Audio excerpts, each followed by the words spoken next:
This is a Rattle and Hum Sports podcast for Thursday, May the 9th, 2013. I'm Bryan Houston, and we're talking health today with Mika Bradford, a certified nutritionist, health advisor, pharmacy technician, and a writer for Rattle and Hum Sports and numerous other health magazines. Mika, how are you doing today? Fantastic, Bryan. How are you doing? Doing great. Thanks very much for coming on with us. In looking through some of the big health stories of the week, one that jumps off the page, it's pretty common, but it's a very high-profile gentleman. New Jersey Governor Chris Christie has announced that he had weight loss surgery back a few months ago, back in February, as a matter of fact. And obviously, this is always a hot topic. Anytime you talk about anything to do with weight loss, it's a very popular topic. So let's talk a little bit about the surgery that he had. And what can you tell me about it? First of all, what exactly did Governor Christie do to spark the weight loss? Well, you know, when you look at weight loss surgeries, that is really a category because there are different procedures that fall under that. Some are more invasive than others. As time's gone by, a lot of the bariatric surgeons have started doing what they call the sleeve, which is where the small intestine is still intact in its natural position, nothing's rerouted. They just essentially are cutting a portion of the stomach to where it's a smaller size. So literally that part of the stomach gets decreased. On some of the other surgeries that were originally done, and some of these are still done depending on the individual's needs, the extent of their health condition, and the extent of the medical conditions that are lined out and how they'll best respond to a specific surgery. But in years past, they would go through and reroute the portion of the small intestine to where then you didn't have as much absorption or time for absorption of the foods that were eaten, and then those foods were mixed with the bile and the enzymes at a later time in the digestive process, which also diminished the probability of the nutrients being absorbed as readily, as well as the fat and other components. The main item that's consistent or component of all of these surgeries is that it radically changes the portion and quantity that you're able to consume. Most of these surgeries, you're looking at going from a stomach that, you know, if we think about our plates, what the average American serving is now, which is probably enough for 2 to 4 people, it takes it down to 1 to 2 ounces being able to be consumed per serving or per sitting, which is a radical difference. So that in itself creates a caloric deprivation in contrast to what someone would normally consume. So that's one of the explanations for the immediate or rapid weight loss that many of these patients encounter, is because it just simply changes the amount of space you have so that you feel full much quicker. And then with these surgeries, many of the practitioners' offices, especially if this is covered by Medicare or by insurance companies, then they do very detailed, ongoing classes that talk about diet and nutrition and the portions of foods to eat and the combination and which foods to eat first versus last. So that's kind of the core of how the surgeries can positively impact weight loss. So that's how it gets the ball rolling. Okay. Who are the people who would be candidates for this kind of surgery? I mean, I'm 15 pounds overweight, or, you know, roughly, and would it be something that I would go and do, or is this something for someone who is morbidly obese? Yeah, no. 15 pounds doesn't qualify, Bryan. Darn. Sorry about that, bud. Man, I was really hoping I was going to get off easy here, yeah. But what you're looking at is typically you're looking at a body mass index, or BMI, that is 40 or greater. In some situations, if it's 35 with comorbid health conditions, like with diabetes or high blood pressure, then that would fall appropriately into the category. So they look at your height, your weight, and then any pre-existing or existing health conditions at the time that you're being assessed for this. Typically, they also suggest that the person's at least 18 years of age or older, as a rule of thumb. And one of the reasons why so many of the insurance companies had started paying for this is because, diabetes is on the rise, and it's no surprise when we look at the sodas and the things that we just don't think about. I mean, the supersized Cokes and that how much sugar we're ingesting and how that impacts our blood glucose levels and insulin. And so it's no surprise that we're seeing an increase with that. And if you have diabetes, there are so many secondary complications, whether it's the possibility for amputations or poor wound healing, also looking at blood pressure issues combined with that. But many insurance companies are happy to provide the coverage for the surgery because as the weight decreases, then quite often, not all the time, but then patients lose those diagnoses of diabetes and high blood pressure and cholesterol. And again, that's not with every surgery because you still can have some patients that have the surgery and still end up needing supports for diabetes. But a lot of times when we look at that, then that's going to curtail the cost that not only that individual incurs, but also what the insurance company incurs as far as long-term care. So that's some of the reasons why you've seen an increase in this area of medicine because the insurance companies have realized, hey, if we help these people lose weight, then we're going to be helping ourselves as well, besides the patient, and possibly not paying out the extensive costs to care for someone who has poor wound healing or has, neuropathy and, more complications for open sores and things of that nature. All right, so let's say I go to a doctor. I am well overweight, well beyond that 40 number of the body mass that you talked about. And I go to my doctor and I immediately say I want to have the laparoscopic surgery, some kind of a gastric banding. Would the doctor first tell me, okay, well, let's first try traditional means of exercise and diet, or would he immediately say, okay, fine, let's go have the surgery? I think it's going to depend on what your individual situation is. A lot of times, too, not only do the insurance companies require the patients to go through multiple sessions of dietary training or classes, but they also require a psychological exam and for the patient to understand the decision they're making. Because making the choice to do any of the bariatric procedures, more so with the bypass or the sleeve or a duodenal switch or Roux-en-Y, those are all different types of surgeries where there's actually part of the gut, the stomach, or the small intestine that's either cut, shortened, or rerouted. And so, but with a band, a lap band, the difference in that procedure is that is literally a band that's put around and it's filled with fluid or with a saline, and it tightens up so it restricts how much food can go into that pouch. So it's like sectioning off without doing an actual cutting into the tissue itself. I mean, it's still to be surgically implanted, but you're not actually cutting part of the stomach off. You're not rerouting the small intestine. And so that was done many years ago. Quite a few people that end up having that done eventually end up going back and having to have a bypass or sleeve if they choose to continue. We've seen some situations where the band will wear into the stomach and create the need for surgery. And then there's some patients that end up having the band, they lose the amount of weight they want to, and they don't continue to get the fills, which is the water that goes into, like, when you see a balloon that tightens up, the same type of principle.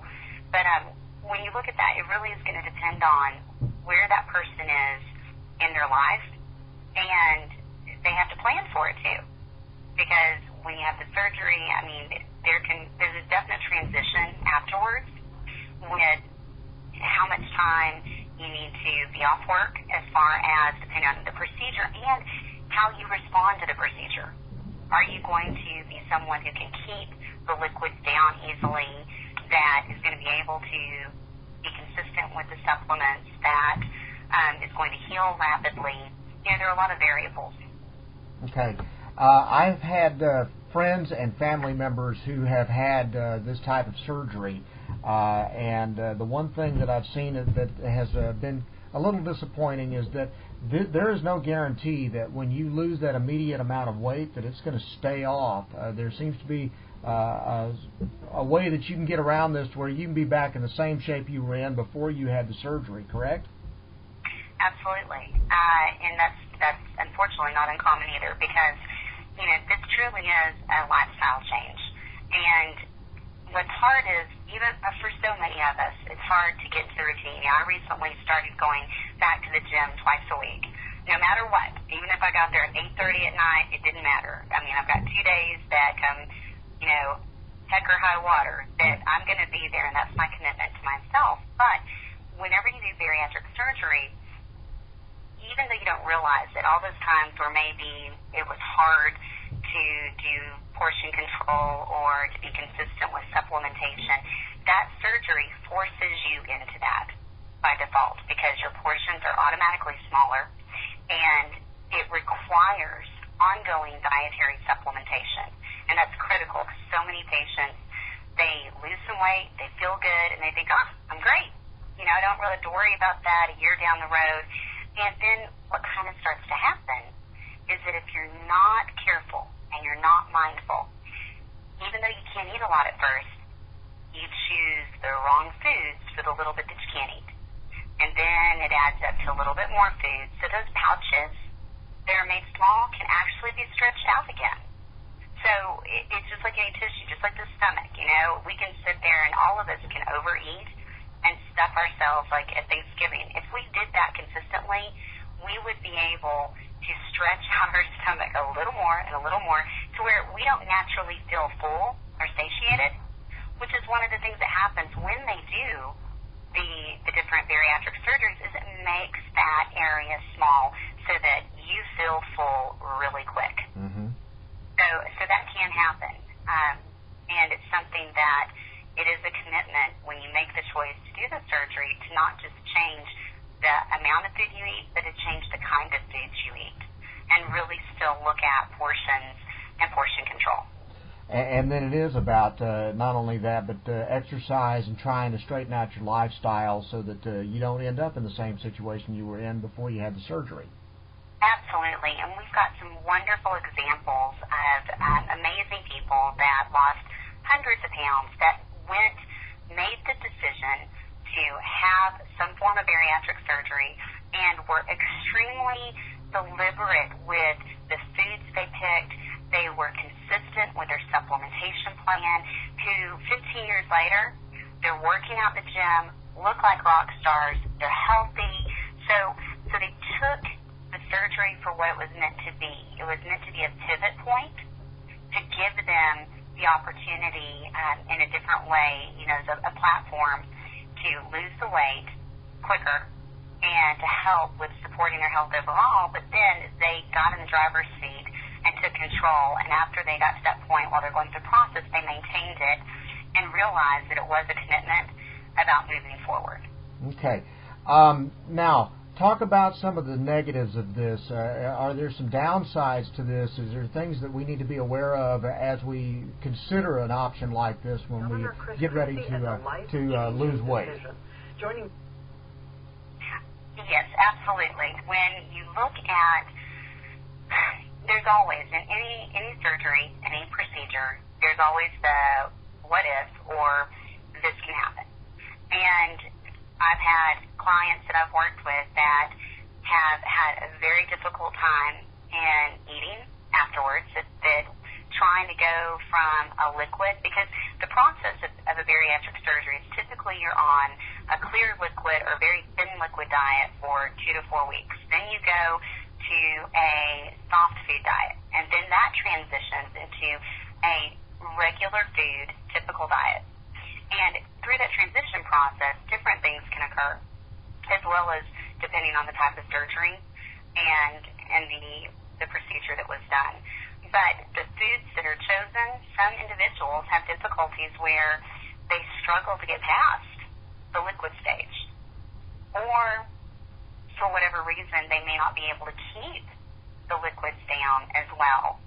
And then you have an issue where, yes, you're losing weight, but you start to have additional malabsorption problems because you feel nauseous, and not only can you not get something down as far as food, a soft food or a protein drink, but then you're having difficulties with getting down your supplements. And dietary supplements for this population of individuals is critical because when you look at some of the procedures that not only decrease your caloric intake, so you get the benefit of losing weight because it's an automatic physiological portion control. The next portion of this is that, depending on which surgery you have, it can also diminish the absorption of fats and fat-soluble vitamins. And so making sure that somebody's supplementing with vitamin A and D, and if they need K and E, those are important. And so it really is something where when you decide to have the surgery, you've got to have a plan of action on what you're going to do nutritionally. And then if things do go awry, or if you come across barriers or bumps in the road, then to know that there are options to still help you meet those goals. And that's one of the things that I love to help patients with and to help the physicians and the surgeons with whenever they have someone that ran into a difficult circumstance and what they've been doing, they're just not able to do any longer. Okay, what are some other things that we need to know about this procedure, and some things that we need to do if we're considering this, to make sure that this is a successful, permanent change in our lives? I think the first thing is to make sure that when you're choosing a surgeon, that you interview a couple, and that you ask them and are very thorough on understanding what is the pre- and post-operative care and plan of action, so that you know what to expect, you know the duration, you know what changes are going to be done with the procedure, and to ask what procedures are available, because there are multiple surgeries that fall under that umbrella of bariatric surgeries. And so I would say that if it was me, I'd be asking one or two practitioners, at least two, and interview them and ask them which surgery they would suggest for you and why. And why do they feel that that's going to be the most beneficial? And then the next thing I would say that is really important is, I just can't emphasize enough, because so many people after bariatric surgery, they talk about how their taste buds change or how things smell different. And part of that could be because the fact that we know that we have the same neurotransmitters in the gut as we do in the brain. And so if you're messing with the stomach and moving things around and cutting and snipping, to me it's completely reasonable then why our senses are altered. Some things smell different, taste different than what they did before somebody had surgery. So I think the biggest issue is for people to know that there are different options. I worked with a client yesterday evening that his wife had surgery and she couldn't keep very many foods down, and she's probably about 9 months out from her original surgery date. And she came back thiamine deficient and was experiencing symptoms of neuropathy, which neuropathy is where your nerves, you start to have miscommunication or inadequate communication to the nerves. And so from a sensory standpoint, people that have neuropathy may feel sharp pains or tingling, or it may be numb in the feet, the hands, the appendages. And so our practitioner identified that it looked like there was a thiamine deficiency. And in the conversation, he wasn't aware that there were alternative delivery systems for these supplements. And when you look at products that are sold over the counter at your traditional grocery store, health food store, even pharmacy, we have lines that are professional supplement lines that for a bariatric patient can make a world of difference, because instead of getting their vitamin D in 2 tablespoons full of liquid, I may be able to get them the same quantity in half of a dropper. Wow. Literally. And so when you're talking about that space is everything, that the appropriation of volume to your food and your supplements can make all the difference in the world. The other thing, too, that we're able to do is we're able to compound with a physician's prescription. We can compound topical creams with some supplements. Vitamin D is able to be done. Vitamin A is able to be done. Another thing, too, is most people are familiar with what we call sublingual vitamins. And many of the companies that specialize in bariatric surgeries as well as different gastrointestinal health conditions will have sublingual B12 or sublingual vitamin D. Well, we can take some vitamins and compound them into what we call a buccal, which is like a little square, and you put it in the side, just like if somebody's put a dip in their mouth, so to speak, but you put it in the side between the jaw and the cheek, and it will dissolve. And we've got great studies showing that the uptake of those nutrients is effective, especially with looking at vitamin A. So thinking out of the box and realizing that, you're not just stuck with a traditional chewable. Well, we've got some great chewables on the market and some great forms of liquids that whenever it comes to needing more specificity with keeping somebody healthy, that there are a lot of options that just the average consumer is not aware of. Amazing information. Now, is there anything I've left out, anything I need to ask you that I haven't asked? I think just the main thing is that the seriousness, when you do this kind of procedure, that the seriousness of supplementation, I can't overemphasize it because quite often, a practitioner may tell a patient, just like your vitamin D level is at 11, you should be 30. And this person can be struggling with depression. And a lot of times the patients will be 3, 4, 5 years removed from their surgery. They may not even be seeing their surgeon. They may be seeing a general practitioner. And I guarantee you that when they come in and they're talking to their general practitioner and saying, I feel kind of blah, I'm kind of depressed, I'm moody, I can't sleep, the first thing that practitioner is going to think of is not going to be that patient had bariatric surgery 4 or 5 years ago. And so it's important for these patients as consumers to really be responsible and look down the road that if you're supplementing appropriately, then great. But if not, and you start to have secondary health complications, you always need to bring it to the attention of your general practitioner and remind them, I had surgery. Let's look at the nutrient profile of my blood work. Let's see where I'm at. Because just like with vitamin D, we've seen that low levels are associated with depression. And it's not uncommon that when somebody starts gaining the weight back and they're kind of at that teetering spot of weight gain, that they'll come in and they're on a prescription medication for depression, but yet they're not taking any vitamin D, they're not taking a multivitamin. So it's important down the road as time goes forward that when you aren't seeing your surgeon, that you think about, okay, I made an alteration to my physiological, being. And I have to make sure that when I'm talking to other practitioners that that's brought up so that they can make the decision to rule that out or to look at other areas that are necessary to make sure that something very basic is not being overlooked instead of going automatically to an antidepressant or, something of that nature. Very good. Mika, anything coming up on Rattle and Hum Sports that we need to watch out for? Yeah, I've actually got an article that we're going to be putting up probably the next week that is going to be addressing excessive bruising and making sure that people know some different things that can contribute to excessive bruising, especially when you're active and you're doing sports, what medications, what over-the-counter drugs could contribute to that, because as we're all getting older, it's not uncommon. We've seen with our parents, grandparents, how the skin gets a little thin and we start to see breakout bruising and spidering of the veins. And so, it's going to be put up probably in the next week.